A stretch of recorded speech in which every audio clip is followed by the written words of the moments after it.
ಶಾರರಿ madam. ಹೇಳಿ madam, ನೀವು ಹೇಳಿದಾಗೆ ಈ ಮನೆಗೆ ಬಂದಿದ್ದೀವಿ. ನಾವು ಆಶಾ ಕಾರ್ಯಕರ್ತರು ಅಂತ ಈ ಮನೆಯವರು ನಂಬಿದ್ದಾರೆ. ನಾವು ಹಾಗೆ ನಾಟಕ ಮಾಡ್ತಾ ಇದ್ದೀವಿ. ಇನ್ನು ಸ್ವಲ್ಪ ಹೊತ್ತು ಮಗು ಎತ್ಕೊಂಡು ಬಂದ್ಬಿಡ್ತೀವಿ. Very good. ಆ ಮನೆಯವರೆಲ್ಲರೂ ಹಾಗೆ ಎಲ್ರನ್ನೂ ಬೇಗ ನಂಬಿಡ್ತಾರೆ. ಆ ನಂಬಿಕೆನೇ ನಮಗೆ ದಾಳ.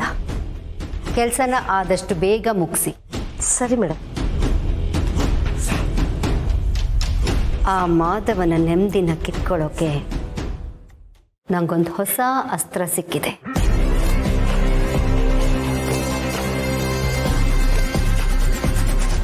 ತಗೊಳ್ಳಿ. Thank you.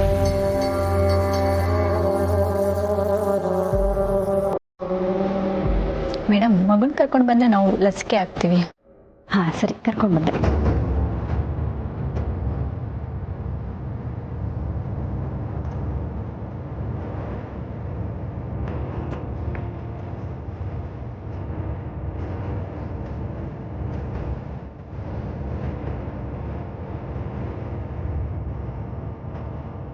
ಒಂದು ನಿಮಿಷ ಮೇಡಮ್, ಸ್ವಲ್ಪ ಬಿಸಿನೀರು ತೊಗೊಂಡ್ಬರ್ತೀರಾ?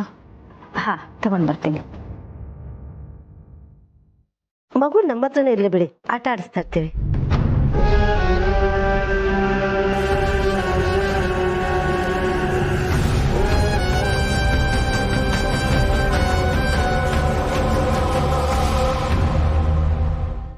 ಇಲ್ಲ, ನನಗಿದು ಯಾಕೋ ಸರಿ ಅನ್ನಿಸ್ತಿಲ್ಲ. ಅವ್ರು ನಮ್ಮ ಮನೆಯಲ್ಲೇ ಇದ್ಕೊಂಡು ನಮ್ಮ ಮನೇಲಿ ಇಷ್ಟೆಲ್ಲ ಅನಾಹುತ ಮಾಡಿದ್ದಾರೆ. ಆದ್ರೆ ಇಷ್ಟೆಲ್ಲ ಮಾಡಿದ್ದವ್ರೆ ಅಂತ ನಮಗ್ ಗೊತ್ತೇ ಆಗ್ಲಿಲ್ಲ. ಆದ್ರೆ ಈಗ ಮನೆಯಿಂದ ಆಚೆ ಎಲ್ಲೋ ಕುತ್ಕೊಂಡು ನಮ್ಮ ಮೇಲೆ ಇಷ್ಟೆಲ್ಲ ಪಿತೂರಿ ಮಾಡ್ತಿದ್ದಾರೆ. ಇದನ್ನೆಲ್ಲ ನೋಡ್ಕೊಂಡು ನಾವು ಸುಮ್ಮನೆ ಇರ್ಬೇಕಾ? ಇಲ್ಲ, ನಾವೇನಾದ್ರೂ ಮಾಡ್ಲೇಬೇಕು. ನೀನ್ ಹೇಳ್ತಿರೋದು ನಿಜಾನೇ. ಹಾಗಂತ ದುಡ್ಕೆ ಯಾವ ನಿರ್ಧಾರನೂ ತಗೊಳಕ್ ಆಗಲ್ಲ. ದ್ವೇಷ ಸತ್ಸೋರ್ಗೂ ಜೀವನ ನಡೆಸ್ಬೇಕು ಅನ್ಕೊಂಡಿರೋರ್ಗೂ ತುಂಬಾ ವ್ಯತ್ಯಾಸ ಇರುತ್ತೆ. ಈ ದ್ವೇಷ ಸತ್ಸೋರ್ ಹೇಗೆ ಅಂತಂದ್ರೆ ಮುಳ್ಳಿದ ಹಾಗೆ, ಆದ್ರೆ ಜೀವನ ನಡೆಸ್ಬೇಕು ಅನ್ಕೊಂಡಿರೋರು ಬಿಳಿ ಬಟ್ಟೆ ಇದ್ದ ಹಾಗೆ. ಮುಳ್ಳಿನ ಮೇಲೆ ಬಟ್ಟೆ ಬಿದ್ರು ಅಥವಾ ಬಟ್ಟೆನೇ ಮುಳ್ಳಿನ ಮೇಲೆ ಬಿದ್ರು ನಾವು ಬಟ್ಟೆನ ಹುಷಾರಾಗಿ ಎತ್ಕೋಬೇಕು. ಹಾಗೇನೆ ನಮ್ ಜೀವನನು ಕಾಪಾಡ್ಕೋಬೇಕು. ಅದಕ್ಕಾದ್ರೂ ನಾವು ತುಂಬಾ ಎಚ್ಚರಿಕೆಯಿಂದ ಇರಬೇಕು. ಆ ರೀತಿ ಎಚ್ಚರಿಕೆಯಿಂದ ಇರ್ಬೇಕು ಅಂತ ಮುಳ್ಳನ್ನ ಸುಮ್ಮನೆ ಬಿಟ್ಕೊಂಡಿದ್ರೆ ಆ ಮುಳ್ಳು ನಮ್ಮನ್ನೇ ಚುಚ್ಚುತ್ತೆ. ಸುಮ್ಮನೆ ಬಿಡ್ಬೇಕು ಅಂತ ನಾನು ಹೇಳ್ತಿಲ್ಲ. ನಾವೆಲ್ಲರೂ ಒಟ್ಟಾಗಿದ್ರೆ ಆ ಮುಳ್ಳನ್ನ ಹೊಸ್ಕಾಕೋದೇನು ಕಷ್ಟ ಅಲ್ಲ. ಅಮ್ಮನೂ ಅದೇ ತಾನೇ ಹೇಳ್ತಿದ್ದಾರೆ, ಯಾವುದೇ ಕಾರಣಕ್ಕೂ ನಮ್ಮ ಮಧ್ಯೆ ಒಗ್ಗಟ್ಟು ಹೊಡಿಬಾರ್ದು. ನಾವೆಲ್ಲರೂ ಒಗ್ಗಟ್ಟಾಗಿದ್ರೆ ಅದ್ರ ಶಕ್ತಿನೇ ಬೇರೆ, ಆ ವಿಷಯ ಶಾರ್ವರಿಗೂ ಗೊತ್ತು. ನಾವು ಒಂದಾಗಿ ಇದ್ಕೊಂಡು ಪ್ಲಾನ್ ಮಾಡಿದ್ದಕ್ಕೆ ತಾನೆ ಅಪ್ಪಂಗೆ ಎಲ್ಲ ವಿಷಯ ಗೊತ್ತಾಗಿತ್ತು.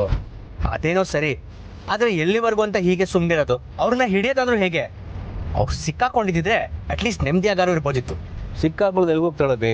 ನಾವೀಗ ಅಮ್ಮ ಹೇಳ್ದಾಗ ಕೇಳಬೇಕು. ಆ ಶಾರ್ವರಿ ಉದ್ದೇಶ ನಮ್ಮ ನೆಮ್ಮದಿನ ಕಿತ್ಕೊಳ್ಳೋದು. ಆದರೆ ಅದ್ರ ವಿರುದ್ಧವಾಗಿ ನಾವು ಸಂತೋಷವಾಗಿದ್ದಷ್ಟು ಅವಳು ಹೊಟ್ಟೆ ಉರಿಯುತ್ತೆ. ಅವಳು ಎಷ್ಟೇ ಪ್ರಯತ್ನ ಪಟ್ಟರು ನಮ್ಮ ನೆಮ್ಮದಿನ ಕಿತ್ಕೊಳ್ಳೋಕ್ಕಾಗಲ್ಲ ಅಂತ ಅವಳಿಗೆ ಅನ್ನಿಸ್ಬೇಕು. ಇದನ್ನೆಲ್ಲ ಮರೆತು ಇದರಿಂದ ಹೊರಗೆ ಬಂದು ಮತ್ತೆ ಮನೇಲಿ ಸಂತೋಷದಿಂದ ಇರೋಕ್ಕೆ ಪ್ರಯತ್ನ ಪಡಬೇಕು. ಅದ್ರ ಜೊತೆಗೆ ಅಮ್ಮ ಹೇಳಿದೆಲ್ಲ ನೆನಪಿದೆ ತಾನೆ, ನಾವು ಮೊದಲು ಆ ಕೆಲಸ ಮಾಡಬೇಕು. ಆವಾಗಲೇ ಅವಳು ಸಿಕ್ಕಾಕೊಳ್ಳೋಕೆ ಸಾಧ್ಯ. ಹೌದು, ಅದೆಲ್ಲ ನೆನಪಿದೆ. ನಾಳೆ ಅದೆಲ್ಲ ಆಗುತ್ತೆ. ಗುಡ್. ಆದರೆ ಈ ವಿಷಯ ನಮ್ಮಲ್ಲೇ ಇರಬೇಕು. ನಾಳೆ ಏನು ನಡೆಯುತ್ತೆ ಅಂತ ಯಾರಿಗೂ ಗೊತ್ತಾಗೋದು ಬೇಡ.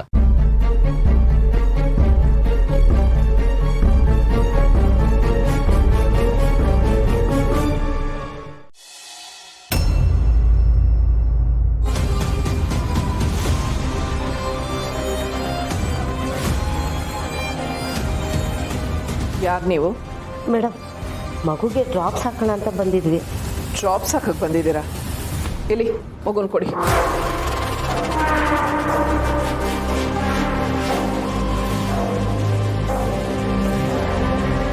ನೀವು ಎಷ್ಟು ವರ್ಷದಿಂದ ಈ ಕೆಲಸದಲ್ಲಿದ್ದೀರಾ? ಮೇಡಮ್, ನಾವು 12-13 ವರ್ಷದಿಂದ ಕೆಲಸದಲ್ಲಿದ್ದೀವಿ. ಹೌದಾ? ನೀವೀಗ ಹಾಕ್ತಾ ಇರೋ ಡ್ರಾಪ್ಸ್ ಯಾವುದು? ನಾವು ಮಗುಗೆಲ್ಲ ವ್ಯಾಕ್ಸಿನೇಷನು ಕೊಡಿಸಿದ್ದೀವಿ. ಅದು ಸರ್ಕಾರದಿಂದ ಆರ್ಡರ್ ಆಗಿದೆ ಡ್ರಾಪ್ಸ್ ಹಾಕಬೇಕು ಅಂತ. ಅದನ್ನೇ ನಾನು ಕೇಳ್ತಾ ಇರೋದು. ಈ ಡ್ರಾಪ್ಸ್ ಯಾಕೆ ಹಾಕ್ತಾ ಇದ್ದೀರಾ? ಇದರಿಂದ ಏನು ಉಪಯೋಗ? ಯಾವ ಕಾಯಿಲೆ ತಡಿಬೇಕು ಅಂತ ಈ ಡ್ರಾಪ್ಸ್ ಹಾಕ್ತಾ ಇದ್ದೀರಾ? ಅದು ಮೇಡಮ್, ಕಾಯಿಲೆ ಅಂತ ಏನೂ ಇಲ್ಲ, ಸರ್ಕಾರದಿಂದ ಆರ್ಡರ್ ಆಗಿದೆ ಅಷ್ಟೇ. ಹೋಗಲಿ, ಇದು ಯಾವ ಸ್ಕೀಮ್ ಅಂತನಾದರೂ ಹೇಳ್ತೀರಾ? ಈ ಡ್ರಾಪ್ಸ್ ಹಾಕೋದಕ್ಕೆ ಗೌರ್ಮೆಂಟಿಂದ ಆದೇಶ ಬಂದಿದೆಯಾ? ಅದ್ರ ಪತ್ರ ಇದೆಯಾ? ಮೇಡಮ್, ಅದು ಯಾವುದೂ ನಮ್ಮ ಹತ್ರ ಇಲ್ಲ. ಈ ಕೆಲಸಕ್ಕೆ ನಾವು ಹೊಸಬ್ರು. ಟ್ರೈನಿಂಗ್ ಮುಗಿಸಿ 2 ತಿಂಗಳಾಯ್ತು ಅಷ್ಟೇ. ಈಗ ತಾನೇ 12 ವರ್ಷದಿಂದ ಕೆಲಸ ಮಾಡ್ತಾ ಇದ್ದೀನಿ ಅಂತ ಹೇಳಿದ್ರಿ. ಮೇಡಮ್ ಅಂಗನವಾಡಿಲಿ 12 ವರ್ಷದಿಂದ ಕೆಲಸ ಮಾಡ್ತಾ ಇದ್ವಿ. ಈ ಕೆಲ್ಸಕ್ಕೆ ಹೊಸಬ್ರು, ಹಾಗಾಗಿ ಏನು ಗೊತ್ತಿಲ್ಲ. ನೀವು ಇಲ್ಲೇನು ಮಾಡ್ತಿದ್ದೀರಾ? ಒಳಗೆ ಬಂದು ಕೂತ್ಕೊಳ್ಳಿ. ಒಂದು ನಿಮಿಷ ಪೂರ್ಣಿ, ನಾನು ಪೊಲೀಸಿಗೆ ಫೋನ್ ಮಾಡ್ತೀನಿ. ಸರ್ಕಾರದಿಂದ ಅದೇನೋ ಆದೇಶ ಬಂದಿದೆ ಅಂತ ಹೇಳಿದ್ರಲ್ಲ, ಅದೇನು ಅಂತ ಅವರೇ ವಿಚಾರಿಸ್ಲಿ. ಅಯ್ಯೋ ಮೇಡಮ್, ದಯವಿಟ್ಟು ಹಾಗೆ ಮಾತ್ರ ಮಾಡಬೇಡಿ. ನಾವು ಹೊರಡಬೇಕು, ನಮ್ಗಿನ್ನೂ ತುಂಬ ಮನೆಗಳಿದೆ. ನಿಮ್ಮನ್ನು ನಾನು ಹೋಗಕ್ಕೆ ಬಿಡಲ್ಲ. ನೀವಿನ್ನೂ ಮಗುಗೆ ಡ್ರಾಪ್ಸೇ ಹಾಕಿಲ್ವಲ್ಲ?